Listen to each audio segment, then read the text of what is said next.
but they've sort of stumbled into this whole world of paranormal activity, starting with their first book of travels, Haunted Travels of Michigan. Not first travel book, but the first haunted travel book. And in order to write these books, we were talking just before the break about some of the different experiences you've had and how you went from basically being very skeptical to feeling like there's something to this that we can share credibly with our readers.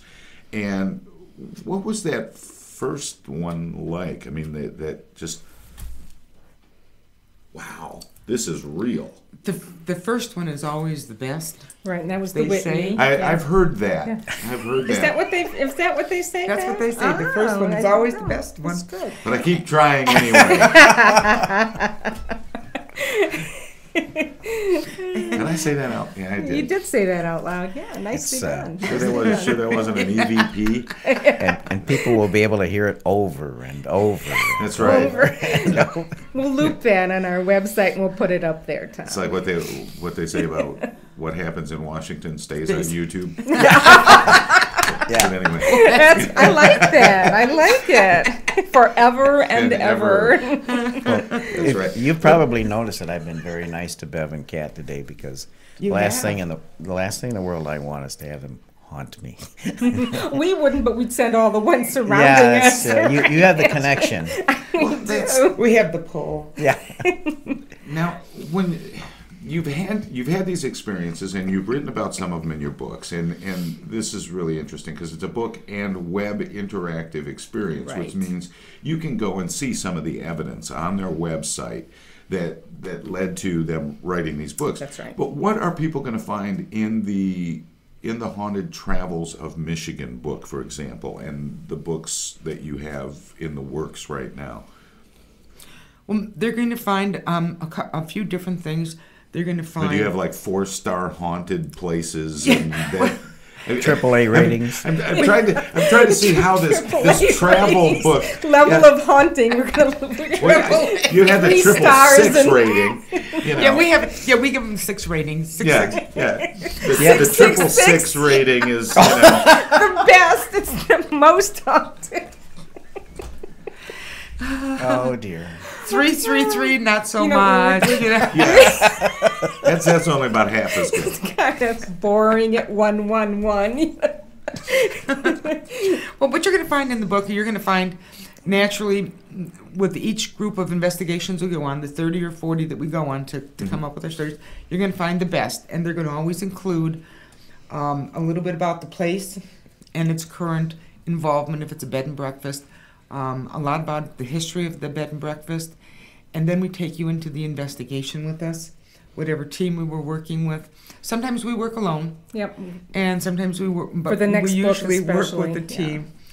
And then we conclude with evidence and generally our idea of whether or not we believe it's haunted. Now, not everything in the book, in our current book, we define as haunted. No. But there has been some type of unusual paranormal event associated with it. Right. It could really be a sensitive that was with us. Right. Was fascinating to listen to. Right. And then each story in our book has a passcode that gets you into the secret room of our website. Now, you can go to our website, and we have videos up there and, video highlights. But in each secret room, we have an audio room, a video room, and a photo room. So you can go in and actually hear the audio if there's EVP that's been collected. You can listen to the EVPs we talk about in the story. You can see any video evidence as well as behind the scenes, some what we did and what happened. Right. So in the telling of the story and the location and so on, you're like any good writer, if you haven't experienced it yourself, you're giving attribution to what makes it credible to make a particular claim. Yep. Now, are these all places that people can visit? They're all public places. There's in the current book, Haunted Travels of Michigan, we have bed and breakfast, we have restaurants, historic sites, and anything else? I think that's it. One very funky, fun bar that most people probably wouldn't think is active, but does have some activities. So. Right. And I noticed by leafing through this, they've got documentary pictures of what they're discovering, and also in several cases when they're talking about an individual, they have an historic photo of that individual. Yes, so we do. It's so it puts you right in the scene. There they are in a stairway, but there they are in one of those dining halls or whatever. So and they give pictures of what the place looks on the outside and so forth. So yeah, pretty well done. We have over 100 photographs in the book, and needless to say, our publisher was distressed about the number of photographs. Takes a little more work, but we do have, Bev takes the photographs, and we have dozens of photographs, but probably the only one that we would call right now paranormal, and they don't have a very, it's a little small here, but it's bigger on our website, is this unusual anomaly that was taken at the Whitney. Now, we don't believe in orbs. You're not going to see a single ghost orb. Because we have no orbs. they're just not for us. They're just not evidence of anything but dust or bugs. But that one photograph is very curious. Right there. Vortex enlarged. Yeah, kind of. It might be a vortex, which is, for those who don't know, a vortex is said to be a portal from this side to the other, where spirits can enter or exit. So it's a swirling energy. And we know that you have already seen it, Tom, because we were here with the book last time and left the copy for you. And you read it. Of course. Yeah. Thoroughly, but I still don't thoroughly. know. But for people who aren't as fastidious as I am, That's true. That's true. what is an orb? An orb is generally Dust. Generally it's dust or a bug. It appears as a white circle or a gray circle or even a yellow circle in a photograph. They can be small, they can be large. It's normally dust, pollen, bugs. It can just be a light reflection. Right. Light refraction in the Yeah. barrel of the lens. Exactly. And it can actually be different colors. Bev mentioned yellow, and that's true. They can be blue. When you see different colors in these circles that appear in cameras, lenses, that's usually a reflection, a refractive light from something in the room that might be blue, or outside it could be grass that's making it green. Right. We Or in have. some cases, the color coding on the lenses. It could That's be. true. That's very true. Have you had feedback from people who have read the book and then gone out to experience some of these things for themselves and what they've run into? Yes, we had some people who went just recently to the Terrace Inn, and they stayed there, and they. And where's the Terrace Inn? That's I meant in to ask that before. Bayview, Michigan, near Petoskey, Charlevoix.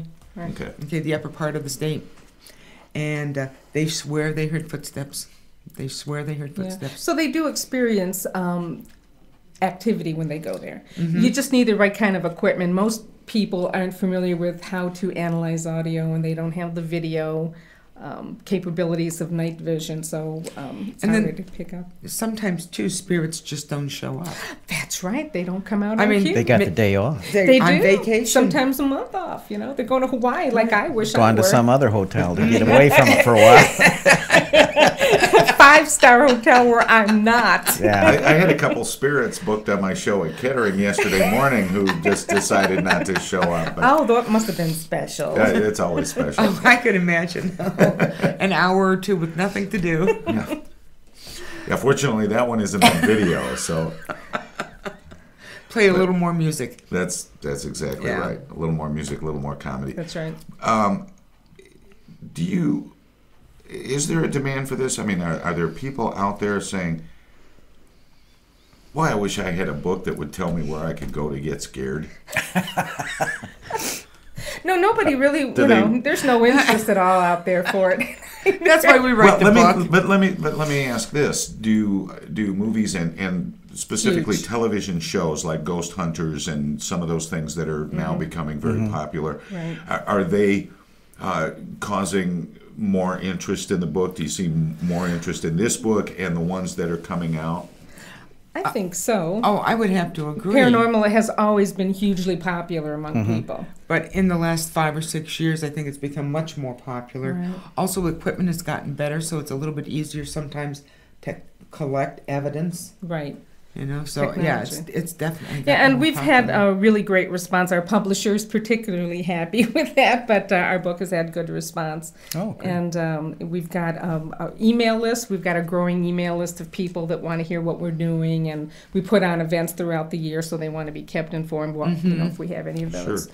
Sure. I think people really have a curiosity, a natural curiosity about life after death, or is there something else out there that we're not aware of? And it's growing, I think the reality shows do it. But I'm going to tell you guys, you know, these reality ghost hunting shows, that's not really what it's really like.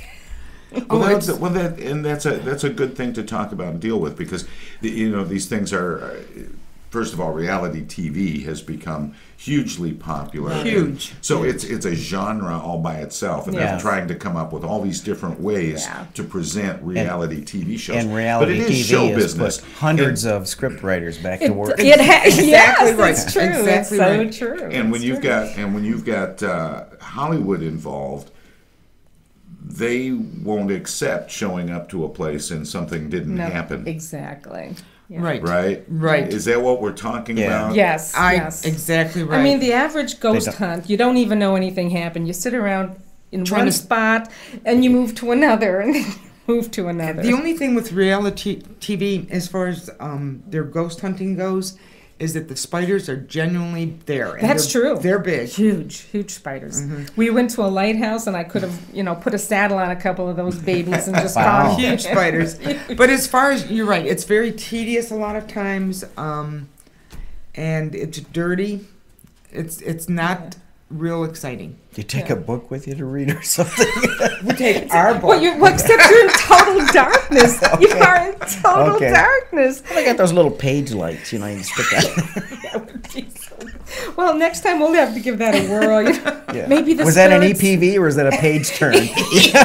EPP, little dyslexia there. EPP. Or the pages start. The pages start turning by themselves. There you go. Because I want to see if there's somebody I know in there. Oh, yeah, that's great. That's my vortex. Gonna end up doing a demonic Uncle yearbook. Seesaw.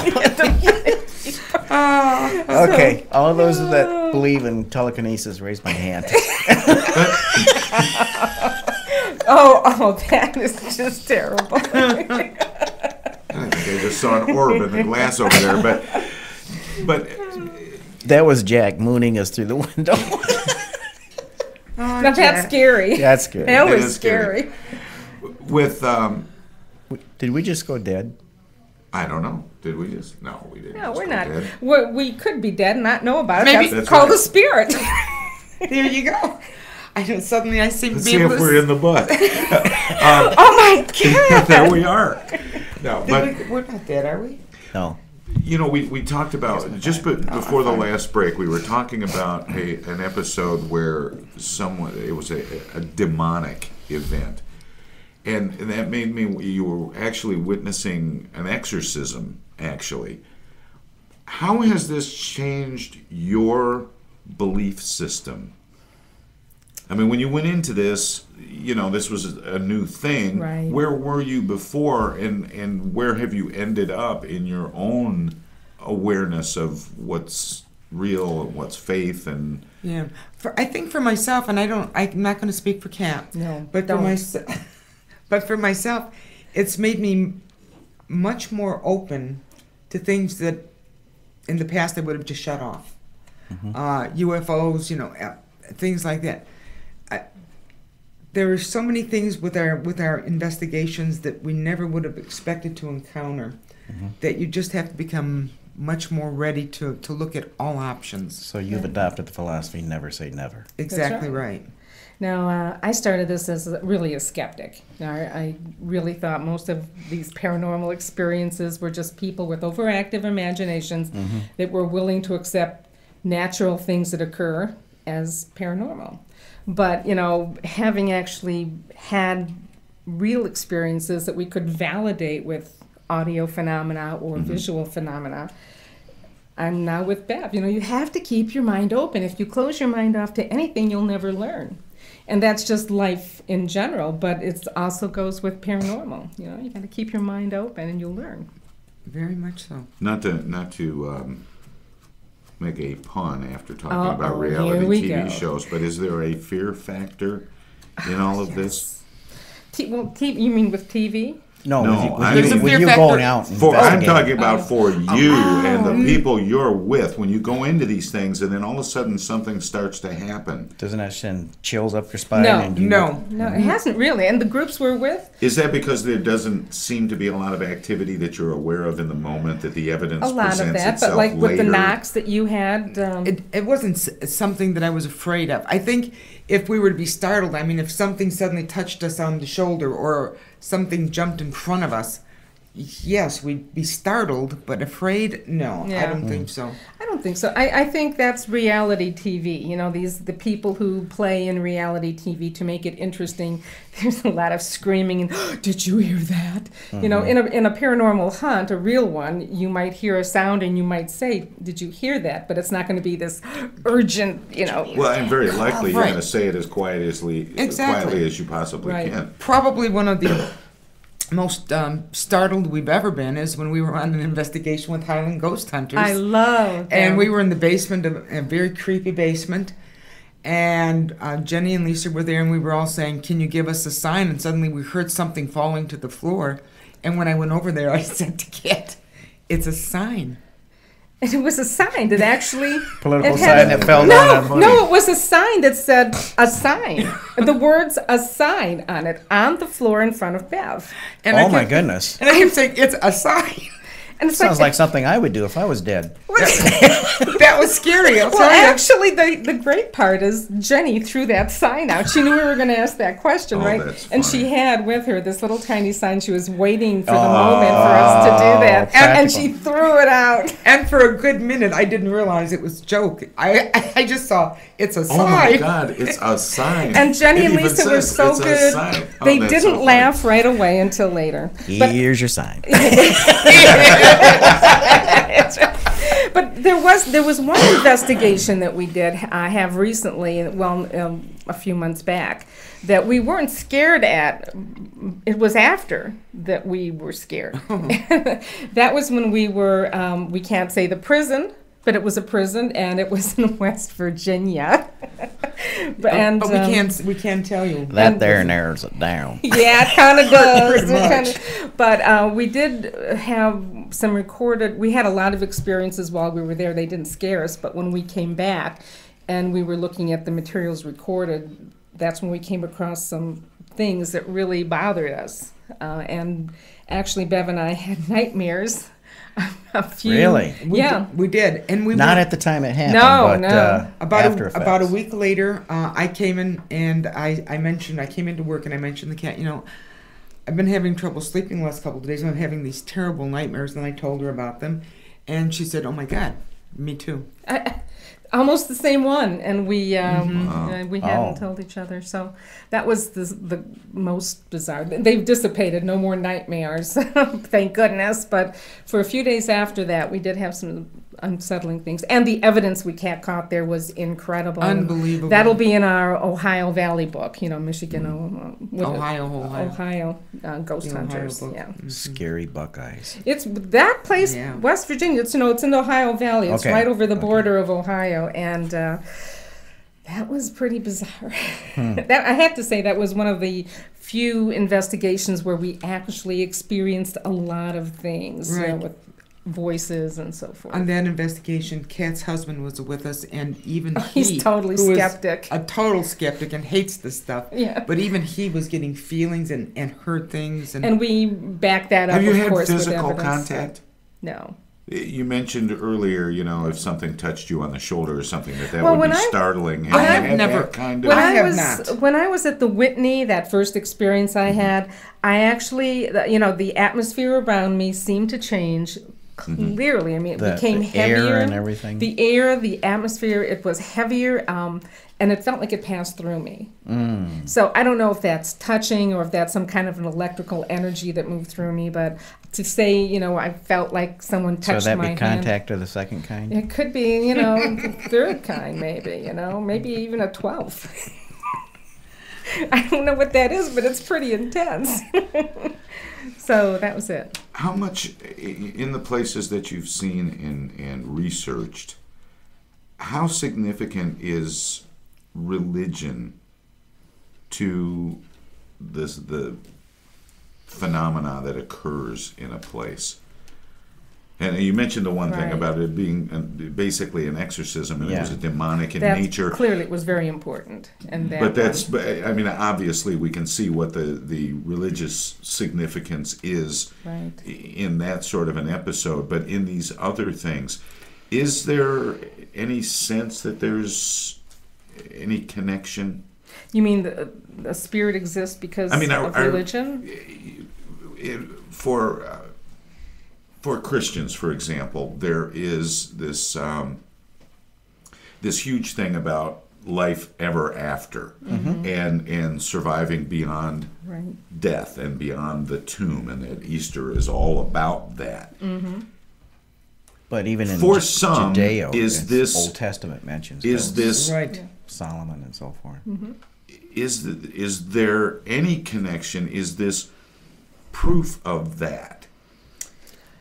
No, I don't know if I'd want to go that far. I mean, I'm just, has this Right. come up? I mean, I'm- people must talk about these things when they Right. happen. That's a good What kinds of question. conclusions do people draw from these kinds of Well, episodes? I think there are a certain group of religious people who believe that the spirits that remain here are evil and they're afraid of them and they think they're Satan, and it's not a validation, but it's an abomination.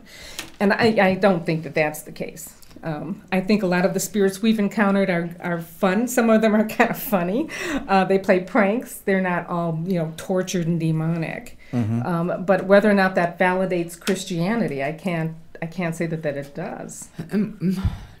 I mean, I know that Christianity believes that after death we go on, and I believe that too. I I'm a find it Christian. interesting. I find it interesting because inadvertently you've almost made the point that Christians tend to look at life after death experiences not as validation of their own faith, but as, Lucy Proctor's talking with the devil, Yes. And That's not the case. I don't What am I think. looking at? He just put up Is that us? a new webcam with some duct tape. Is that what it is? That is gorgeous. That is Wow. beautiful. Nicely Wow. done. I like it. Oh my goodness, You like I've the got a duct tape? little Or what? parsley in my teeth. I can't hear what he's saying.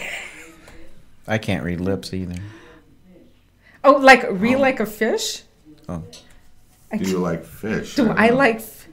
like two fish? Oh, do I like to fish? I don't like to kill fish, but I like being in boats with.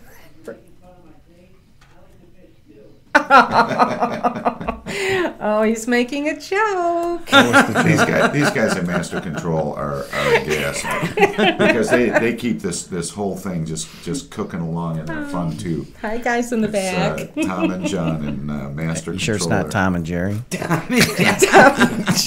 Right now they are. But interesting nonetheless to talk to think about a little bit the outcomes of these events for people and how it changes them and their faith, their beliefs, their lack of beliefs. Right. I mean, there are a number of different ways that people can react to this kind of an experience. I think that if you're a religious person to begin with, many of the groups we work with are Christian groups, and some of them will even pray before an investigation. A cleansing prayer. Right, for protection. I think there's some denominations, though, that are Christian that will have nothing to do with it. They believe that Yes, your soul yes. goes elsewhere, Yes. Right. and your spirit and so forth, Yes. even though there's evidence in both the Old Testament and the New Testament that there there's are such something things as humans' spirit that are still on this earth. Right. But when we investigate with a Christian group or a non-Christian group, I think what happens is if you have faith, then you just accept the spirits or the EVPs you're capturing as people that have not passed on to the better part of life yet. If you don't have faith, okay, if you're not Christian or don't believe in an afterlife, then I think that you just think of these spirits as people that are living in another plane, possibly. Another dimension. Yeah. Exactly right. So or Well, you're essence is trapped magnetically Yes, somehow. exactly. To Yes. Well, she where mentioned they died the or- vortex before too. I'm not familiar with that so much, but there is Sort some, of an Right. After- escalator Parallel. between Yeah. planes. Right. Right. After the show, Explains it. I'll build the vortex for you with an escalator, and it'll be real cool. What? Yeah. Yeah. But I don't know if the paranormal will make people more religious or give them No, religion. I think no. you either are or you aren't, and Right. the paranormal reinforces the beliefs you had before. I guess Or that's creates what I'm, new beliefs. I guess that's what I'm asking, because it would seem like this would be, for most people, a life-altering experience. It can be. Well, I think because most people don't want to believe that there are spirits around them to haunt them. and to see that there is something strange beyond what we can explain out there may cause them to get creeped out. Yeah, I guess that's a word. Well, would you say that the EVPs that you've heard, do they tend to be like evidence of real communication, or are they simply echoes that you're picking up? Do they interact with you conversationally? Sometimes they do. like an yeah. Ethernet echo out there. Well, I'm Yeah. thinking like maybe this is a certain thing that was said that is said over and over throughout time, and you Well, pick you know- that up. Right. We get both. Yes. One is called residual, and it's like a movie that you just play over and over again. They don't even know you're there. The spirits may not even know you're there. Oh. They just go through the same actions or say the same words. They Like- talk to themselves. On a They're- regular They No. do. Yes, well, they no, do. they're probably Well- talking to somebody else in their dimension. I'm thinking of Groundhog There Day. you Groundhog Day on a different plane. Yeah. Yes. Yeah. Where they're it's- locked in, and all of a s and for some reason you can. Yeah, it's just peek a through loop that that window. keeps. Yeah, something. that's it. And other times they're intelligent. You know, they can hear you, and they have responded to specific questions that someone might ask. They have for Right. us. Like when Kat asked at the Terrace Inn, "Why are you here?" and the response was Abby Sweet. And that was the only time it was captured. It was incredibly clear, and we actually found, as Bev mentioned before, a woman named Abby Sweet that was supposedly coming to this hotel. And so sometimes they do. Sweet. They interact. Yeah. Yeah, no. So, you know, there's two kinds of hauntings. There's the residual and there's intelligent. The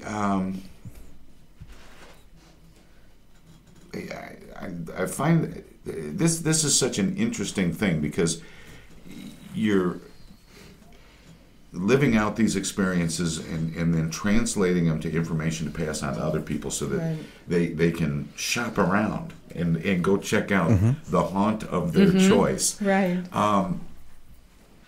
When that happens, the experience is very different than what we see in, haunted house movies. The Ghost and Mr. Chicken. You see. Definitely, I mean, you see definitely. these things. Apparitions that float across a don't see room, that, or yeah. you hear an organ start playing, and you mentioned a piano Note. Yes. it isn't exactly like hearing Bach's Toccata and Fugue. and so it's, I guess what I'm asking is, how do you prepare people for what the real experience is going to be, so they don't come back and say, "You said it was haunted." Yeah. I didn't see anything haunted. I didn't see Don Knotts come floating by or anything. Well, it's through education. I think in our stories, too, we allude to the fact that we just sat there and it was not much going on. And that's the way it normally is. Not much goes on. You don't see shadows. Unlike reality TV, you don't usually see shadows before you. You don't usually feel touch. That's very, very rare, if ever. I mean, a lot of the groups we've worked with have never seen a shadow. Highland Ghost Hunters have never seen a shadow. They've never, I don't believe they've So ever how much felt more it. winter does that make? No.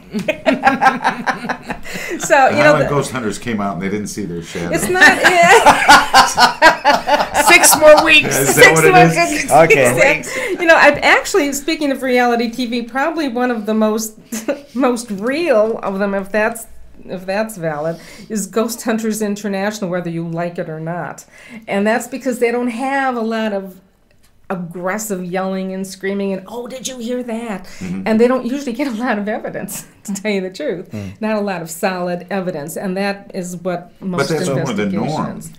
That's isn't the it? norm. I mean, you don't normally get a lot of evidence. So your ghost hunting Yes. is much like deer hunting or fishing.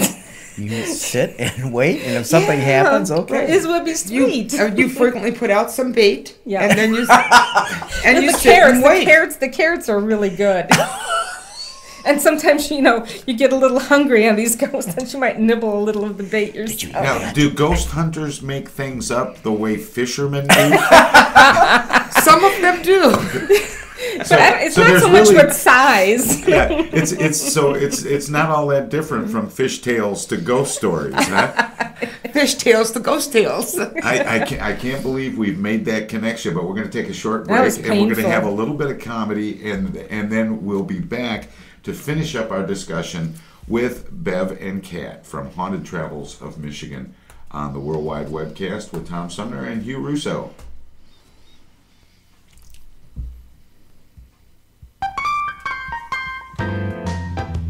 For the best guests, comedy, culture, and homegrown music, check out Tom Sumner's Worldwide Webcast, streaming live Monday through Friday from 10 a.m. to noon on www.flinttalkradio.com. Our not ready for public radio players and a cavalcade of cohorts from coast to coast relive the golden age of radio for the internet. Tom Sumner's Worldwide Webcast, weekday mornings or anytime on www.flinttalkradio.com.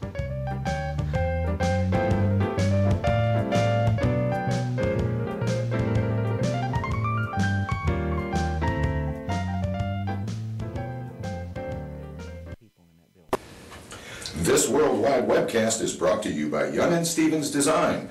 Young & Stevens Design exists to promote community, launch careers, and make life more beautiful. George, what do you think about having Young and Stevens Design help plan our wedding? They're not interested in weddings, Gracie. They're business consultants. But I heard they specialize in non-traditional weddings. Where did you hear that? I don't know, but I saw pictures on their Facebook page. They had a horse-drawn carriage. It says right on their Facebook page, find design solutions for your home, office, and special events. Well, don't you think a wedding is a special event, George? Of course it is, Gracie, but it's not like doing interior design for a new or existing business or for someone's home. It's not like planning a political fundraiser or staging a large company party or dinner. Weddings are just weddings. Is that what you think, George? A wedding is just a wedding? Is that what you think of our wedding? It's just a wedding? I want our wedding to be different than other weddings, George. All right, Gracie. I'll get the contact information from the Facebook page at Young and Stevens Design. I've got it right here, George.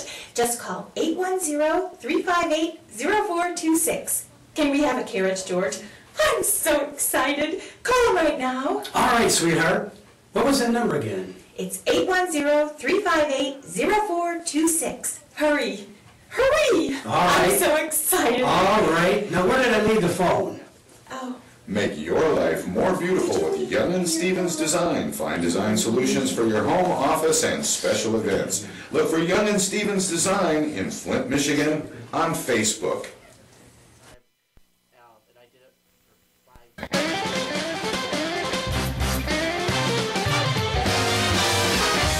Welcome to this presentation of Tom Sumner's Worldwide Webcast Comedy Spotlight on www.flinttalkradio.com. This cat's on a hot tin roof, drinking that whiskey, 96 proof. Don't need no doctor, don't feel no pain. I'm 7 years old, standing up in my crib.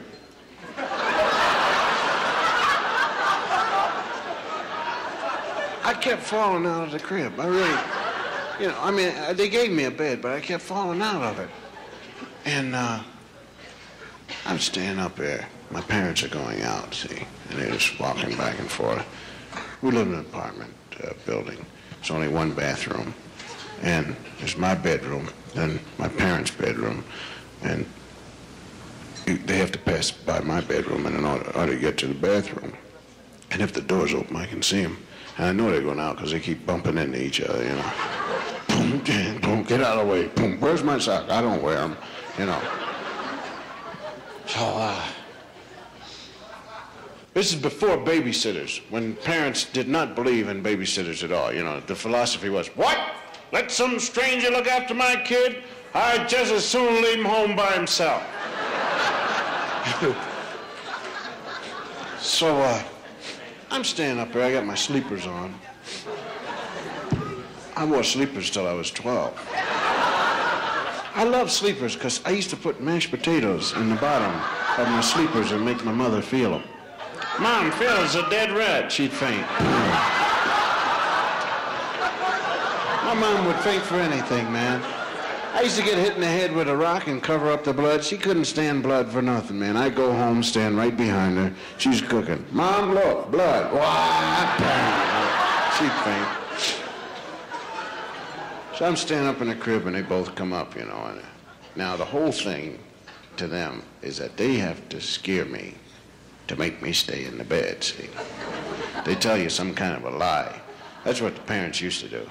There's a green monster out the door. If you get out of that bed, he'll eat you right up, you know. So, I'm a con man. I really am. I'm a good con man. Boy, I never went to school if I didn't want to. My whole thing was so beautiful. My mother used to come in, boom, open the door, and I'd be in the bed, you know. And she'd say, aren't you going to school? And I'd say, Mother, is that you? Just bring your face here so I can touch it before I leave. You know. Never went to school one day. And always got out at 3:30 to play. Used to go up to her, 3:30. A miracle happened. I'm well. You're not well, get back in the bed. Honest to goodness, Mom, a little angel came right up on my bed, hit me with a wand, playing, said, go out and play. And she had to believe the angel. I knew that. So anyway, I'm standing in my crib. And I said, now don't get out of the crib, please. See, my father, I love my father's approach. It was basic. Stay in the bed. That's all, you know. Stay in the bed, see? I knew how to answer him. I will. And that was it. You know, he'd go, and then I'd jump out of the crib, you know. Papa's beautiful, but mothers, they give you a half out. Stay in the crib because your life is important to this and that. Oh, yes, I've heard that before. But my old man would just come up, stay in the bed. Right, Dad. And he'd leave. He said his piece, you know. So now my mother comes in. I don't get out of the crib. Yes, Mother, I'm tired anyway. I'm going to sleep. The Sandman's beating me to death. And I'm so tired. Pardon me for not seeing you to the door, but I'm just tired. I'm telling you right now, don't get out of that crib. Now, the last time you got out of the crib, you went in and listened to that radio and heard that awful Lights Out program, and it scared you so bad that you smeared Jell-O all over the kitchen floor to make the monster slip if he came at you. And your father went into the kitchen to get a drink of water, slipped and hurt himself. Now, to make sure you don't get out of this crib, we've placed over 100 black poisonous snakes around your crib. And if you so much as put a toe out there, they're going to bite you, you're going to swell up and be dead until morning. I don't see no snakes. They're invisible. And she left. Boom. Boy, I'm telling you right now, I'm so sick of this place. I would run away from home. They're always putting black snakes. Snakes! You get out of here! This is not your room, this is my room, and you just get out of here. I don't care who sent you in here, this is my room. I didn't ask you to come in here, nasty snakes. Snakes, do you hear me talking to you? Huh? Snakes? I gotta go to the bathroom. Come on, a little harder on the guy, will you? Are you out there? Listen, snakes, now don't you bite. Don't you bite me. I'm gonna put put my toe out there. Don't bite it, just give it a little snaky lick. Come on. Okay, listen, you can bite it just a little bit, but don't put none of your juice in it. Nothing. Well, go ahead, I bet you're not even mother. Go and bite it, suckers! Yeah, I know you wasn't out there. Lie to me, boy. I'm going to listen to the radio. We had a Philco radio. It was about 6 feet tall. Had 287 knobs on it, of which only 2 worked, off on volume and the station selector. The extra knobs were if you'd lose one, you could replace them right away. You don't have to go to the store. And I loved to get scared to death. Anything that'd scare me to death, I loved it. I loved Frankenstein, Wolfman, and the Mummy so much. I used to sit right up front. And then they would come at me and I would squish myself into the orchestra pit. I hid all over the place. I'm telling you. I had pictures of them all over my house. Never looked at them. Was scared of them. And there were 3 programs that were scary. One was Suspense. That wasn't too scary. That was suspenseful. Then there was Inner Sanctum, where the guy played the organ.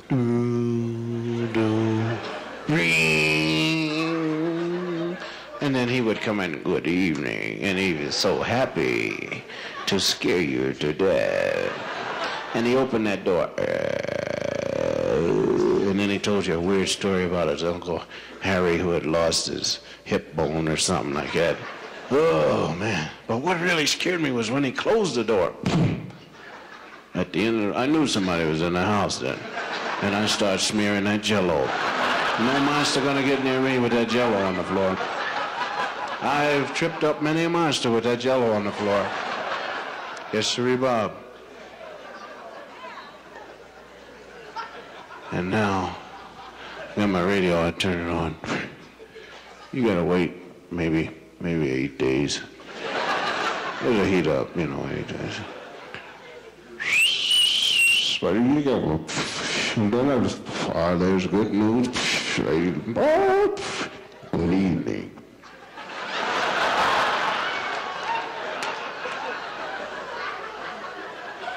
That's the guy. Go ahead, scare me to death. I'm ready. I'm ready. Scare me, man. Come on now. And welcome to Lights Out. Yeah. Go ahead, scare me. I was dumb enough to do whatever the guy said to do on the radio. Turn your lights out. Yeah. They're out. Go on, scare me to death. I'm ready. Tonight's episode is about a chicken heart. A chicken heart that ate up New York City. Yeah, go chicken heart. Go get him. Eat him up, chicken heart. Scare me to death. I'm ready.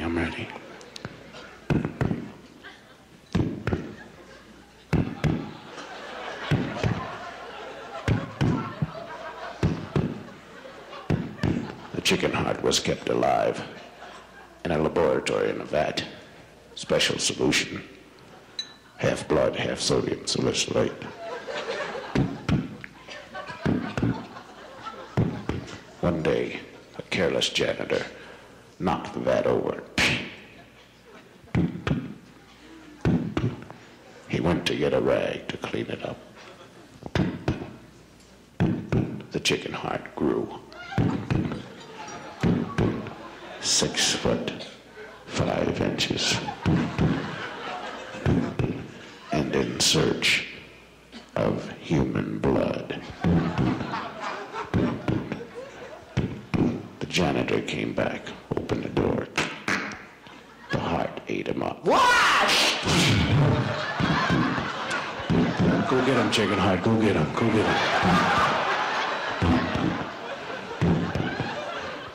It moved out into the hallway.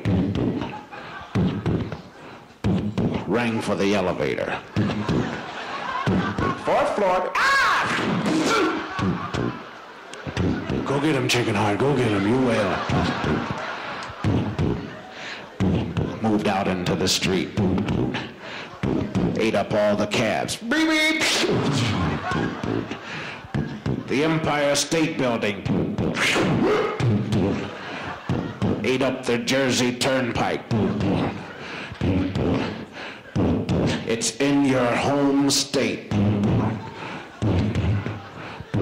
It's outside of your door.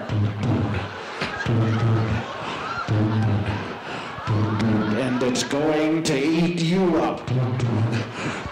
Oh, I got my Jell-O, start smearing it all over the floor. Get out of here, chicken heart! I set the sofa on fire. You won't come near smoking fire and Jell-O. My father came in the house and what's it? What the hell's the sofa doing on fire? Come in the house, the chicken heart's gonna eat you up. Hurry up, okay. Zip, what chicken heart are you talking about? What on the radio? Say, you idiot, turn it off.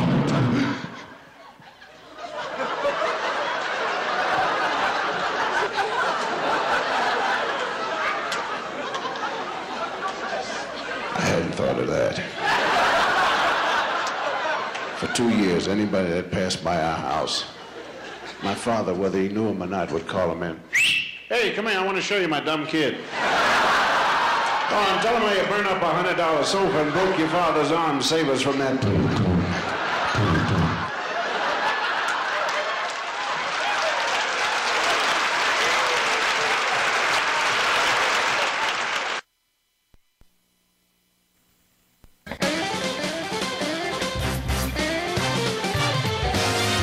This was another comedy spotlight on Tom Sumner's worldwide webcast at www.flinttalkradio.com. This cat's on a hot tin roof, drinking that whiskey, 96 proof. Don't need no doctor. Bill Cosby in the comedy spotlight here on the worldwide webcast. And we always try to mix things up a little bit, but if you're just joining us, we've been talking off and on throughout the broadcast with Bev Rydell and Kat Tedson from Haunted Travels of Michigan. Let me see the book for just a second here. This is the book. If you can see that, I don't know. I haven't got a monitor, so I can't tell if you can really see this. But in the book, there are recommendations about places you can go where these things have occurred that we've been talking about. Some, I was going to say extraterrestrial.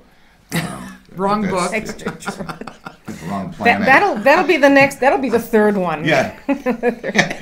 We're gonna go for E.T. next time. Yeah, it'll be places to phone home or something. Haunted Travels of the Galaxy. Yeah. Ouch. Watch where you're pointing that finger. But Wasn't my finger.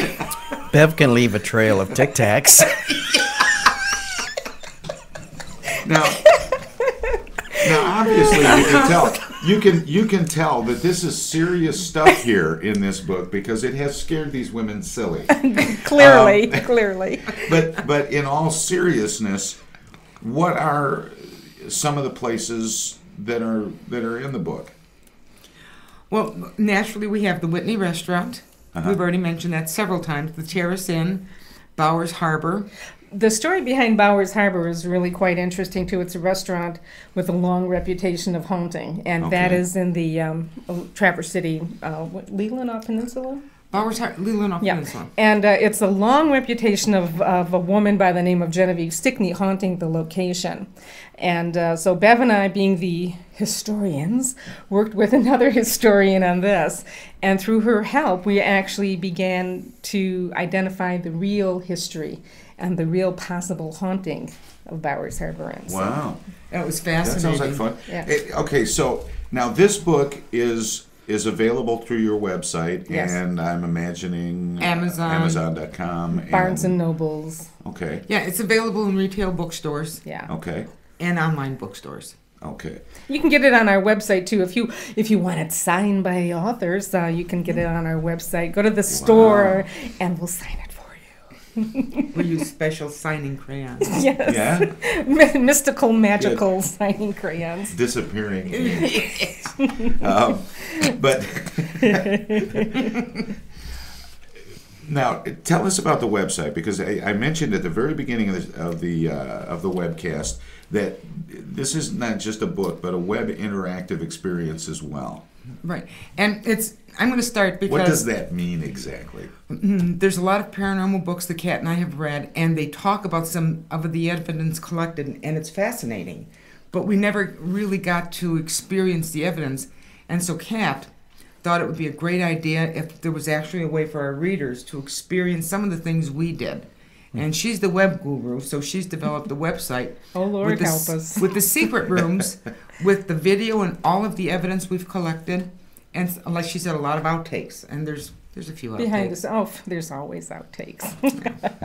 I know, we do this every day. We want to give the reader a real three-dimensional experience, even though the book stands up by itself. I mean, if you're on the road and you don't have access to the web or simply don't want to use it, the stories stand up fine by themselves. But we think the web really gives it a full three-dimensional experience, and now they're playing with the book to see if it will magically levitate. No, it will stand up by itself. That is so wrong on so many levels. And it did. But you said that it would. Yeah, so. and it did. It's a standalone book. That proves she's telling the truth. Of course. This is the guy in the Monty Python movie when they talk Tell me about... I'm in purgatory right now. There is no purgatory. They've got some guy trying to see if a swallow can carry a coconut. You know, he's testing it out to see if it'll work. Anyway, I cannot believe how this webcast has deteriorated. Which makes it more exciting and wondrous, doesn't it? But before we go, and we just have a few minutes left, tell us about the books that are coming up. And it's the website, of course, is hauntedtravels.com. No, hauntedtravelsmi.com. Michigan. Jeez, I couldn't see that even with my glasses. We've got to change the card to make it more visible to us people of... Oh, this side's better. Yeah. No, I'm kidding. It's not better. It's exactly the same. It's hauntedtravelsmi.com from Michigan, or Mission Impossible. Yeah, that's pretty good. That's a big MI. Here, read this one. Yeah. Right. That's a real big MI. On the back of the book. Oh, I can see that. There, let's use that one then. Haunted Travel. MI.com. We'll make our next set of business cards larger. We've got as you all know already, we've got Haunted Travels of Michigan. We have publisher okayed us for 2 more books at least, and where the title is still kind of loosey-goosey. Right. But we're thinking of Michigan Ghost Hunter and then possibly Ohio Ghost Hunter on the next books. And for Michigan, we've got a couple of, we're very excited, we've got a couple of lighthouses in there, historic theater in Calumet. Which we got some very creepy response in Calumet. Mm-hmm. Did you say the movie theater in Calumet? Yes. Did you? Yes. How about the old hotel there too? Is that? No, that we one's didn't fine? go there. We don't know about that one. Oh, okay. No one told us about it. Somebody was asking about the Holly Hotel. Did you? Oh, yeah. We had a big event at the Holly Hotel just this October and November with Highland Ghost Hunters. We did. That was a ghost who phoned in that tied question. into Friday the 13th, I believe. Yes. And Halloween we had 2 events Because we had a couple there. this year. Yeah, we had a couple there. Yeah. The Holly Hotel is not likely to be in our book. It might. The problem with the Holly Hotel is trying to get in there after the hotel is closed, restaurant is closed, because we can't do an investigation unless everyone's gone, and they're very resistant to having anyone stay with us. So we may not be able to do that. But we went to Calumet. Where were some of the other places we're going in our next book? Oh God, we've got that one. Probably hard to get ghosts to pay a cover charge too. I would think. We've already had the exorcism. That's going to be in the next book. And we've got a cemetery. Now, we don't usually investigate cemeteries. There's a lot of question about extraneous noise, but we've got a cemetery investigation where we actually got some incredible evidence. We can't get into much detail, but some of it with the help of friends. Yeah, friends that we're connected with. But the other thing is we have another bed and breakfast in the current book, Haunted Travels of Michigan, which is very curious. It's the Indigo Inn, and it's currently closed because of a situation that happened. One of the owners, we did an interview with her. A woman by the name of Marge, a sweet woman. Yeah, she was the one that was connecting to the spirits there, and she said the longer she stayed there, the more she saw them, and there was a couple of negative energies there. And she said she wouldn't spend the night there anymore. Well, because she was afraid for her life, quite honestly. And Really? she after this book was out, she did spend one night there, and she had a heart attack, and she passed away. Oh my God. And the place has been closed now. But the story to it is still very valid, and it's an interesting story. And then the John Lau Saloon, which is in Alpena, that's another location that we believe has not only great food and liquid spirits, but may actually have a few little residual spirits existing as well. Yep, that was a great place. We went there with Mid-Michigan Paranormal. And our favorite Belgium bar, the Caju Cafe. And with that's feather bowling. Have you ever been there? Do you like feather bowling? It's cool, isn't it? There you go. Feather bowling. Feather bowling. Oh, you got to do that. That's very cool. If it's you don't played know on what a it is, go to the Caju. They'll Dirt show floor. you. It's different. And South Lion Hotel in South Lion, Michigan, of course. We had some interesting things happen there. And Sweet Dreams Bed and Breakfast in The Thumb. Bayport, which Yep. is in the thumb of our Now, state. that was a very interesting. We didn't get any paranormal evidence while we were there. In fact, we found no evidence of a haunting specifically. However, Bev had a very personal experience that took us completely by surprise. Completely by surprise. And that'll be in the new book. It's in this book. Oh, it's in this It's book. in this You probably book. already read it, Tom. Well, see, that's why I couldn't think of anything that would be a surprise. And, you know, there's no surprise. But, I mean, if you look in the book, there is a photograph that will... I'm waiting for the movie to come out, okay? And yeah, we're looking for the rights. You know, if MGM, I know Michigan's a big video production house We now. have to, we actually Wrap have to up? put a comma there, but we're going to remind people to go to Haunted Travels Michigan or Haunted Travels MI, Mission Impossible. Yeah. .com. That's going to mess people all up. It's hauntedtravelsmi.com.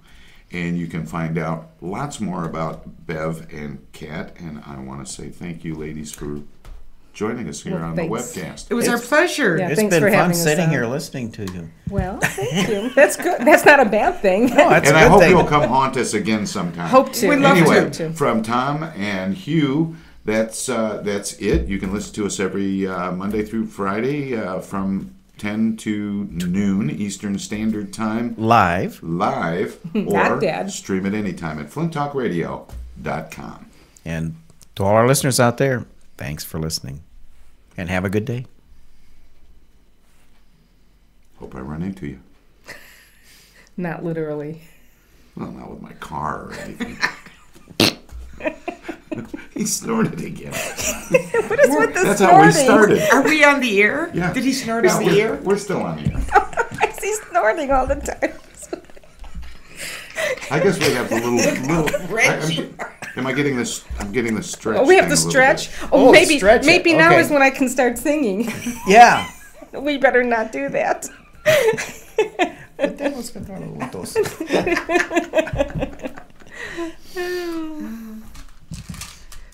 I'm done. Almost done. Are we done? 5, 4. Would you like me to Three. shock you Here we go. another way? It's always open for Thanks you. again, ladies. Have a great Thank day. you. Thank you.